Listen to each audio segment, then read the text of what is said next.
আসসালামু আলাইকুম।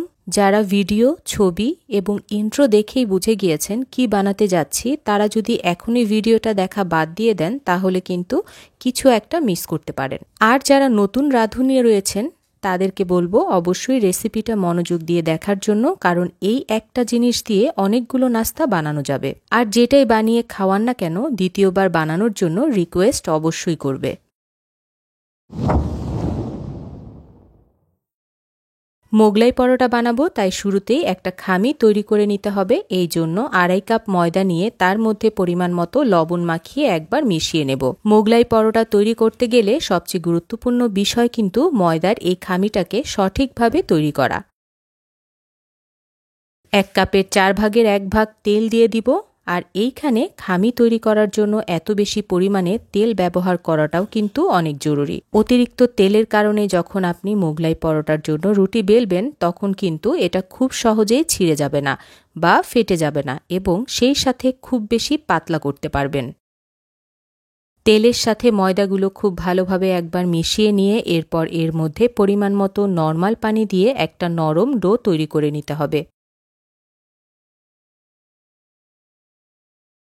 আর ডো তৈরি করা হয়ে গেলে পরবর্তী জরুরি কাজটা হচ্ছে এটাকে কমপক্ষে 2 ঘন্টার মতো রেস্ট দেয়া। আর ওই মাঝখানের সময় আমাদের মূল যে রেসিপি সেটা হচ্ছে সবজির পুর তৈরি করব। একটা কড়াই খুব ভালোভাবে গরম করে নিয়ে পরিমাণ মতো তেল নিয়ে নিতে হবে। এরপর এর মধ্যে 1/2 কাপের মতো পেঁয়াজ কুচি দিয়ে পেঁয়াজগুলো ভেজে নরম করে নিব। আপনারা চাইলে এই রেসিপিতে পেঁয়াজটা বাদ দিতে পারবেন। পেঁয়াজটা নরম হয়ে আসলে প্রথমে আমি 1 বাটির মতো ফুলকপি অ্যাড করব। আর এই ফুলকপি কিন্তু খুব ছোট ছোট করে টুকরা করা। সেই সাথে আলু ভাজির মতো করে কেটে রাখা গাজর ব্যবহার করব 1/2 কাপের মতো।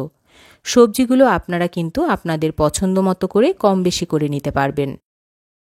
1 বাটির মতো শিম কুচি ব্যবহার করব। ঝালের জন্য পছন্দ মতো কাঁচামরিচ এবং পরিমাণ মতো লবণ অ্যাড করব। আর এই অবস্থায় লবণটা একটু কমিয়ে দিব, কারণ পরবর্তীতে আরও দুটো জিনিস অ্যাড করব যেগুলোর মধ্যে বেশ লবণ রয়েছে। ভালোভাবে সবজি কিছুটা নরম হওয়া পর্যন্ত রান্না করতে হবে, আর চুলার আঁচটা কিন্তু পুরো রান্নাতেই মিডিয়াম হাইতে থাকবে। সবজিগুলোর সাথে লবণ যখন খুব ভালোভাবে মিশে যাবে ওই অবস্থায় এসে আমি এর মধ্যে 1 টেবিল চামচ সয়া সস ব্যবহার করব। সেই সাথে এর মধ্যে 1 টেবিল চামচ টমেটো সস ব্যবহার করব।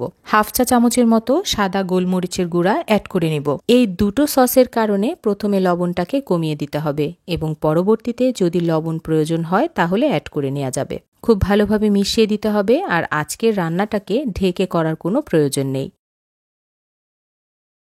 সবশেষে এসে এর মধ্যে কিছুটা বাঁধাকপি কুচি অ্যাড করব। আরও কিন্তু দুটো জিনিস দেওয়ার বাকি রয়েছে। এইবার অপেক্ষা করব বাঁধাকপিগুলো নরম হয়ে আসা এবং সেই সাথে সবগুলো সবজি খুব ভালোভাবে সেদ্ধ হয়ে আসা পর্যন্ত। সবজিগুলো যখন খুব ভালোভাবে সেদ্ধ হয়ে আসবে তখন এর মধ্যে অ্যাড করব 1 চা চামচ টেস্টিং সল্ট।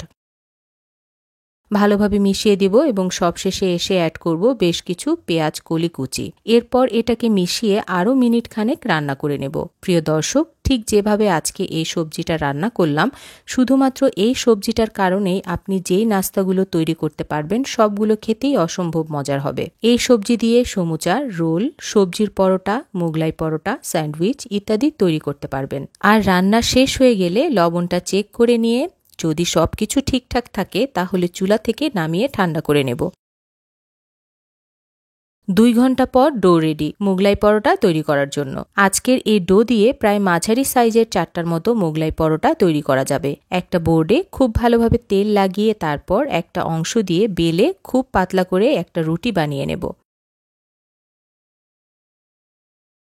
যত বেশি পাতলা বানাবেন তত বেশি কিন্তু এটা ক্রিস্পি হবে এবং খেতে ভালো লাগবে। আমি খুব পাতলা করে টেনে রুটি বানিয়ে নিয়েছি, আর দেখেই আপনারা বুঝতে পারছেন। এবার এর উপরে সবজির পুর দিয়ে এটাকে মোগলাইয়ের মতো করে ভাঁজ করে ভেজে ফেলব। ভাজার সময় অবশ্যই খেয়াল রাখবেন যেন মোগলাই পরোটা অর্ধেকের মতো তেলের ভিতরে ডুবে থাকে।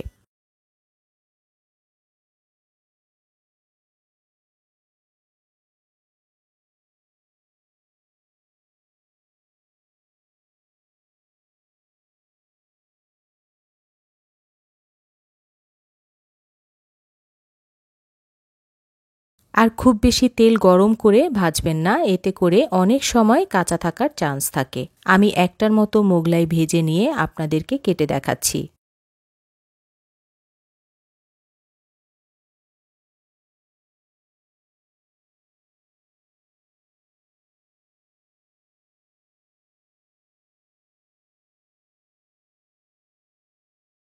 মোগলাই ছাড়াও আমি স্যান্ডউইচ তৈরি করার চেষ্টা করেছি, এটা আমার বাচ্চারা ভীষণ পছন্দ করেছে।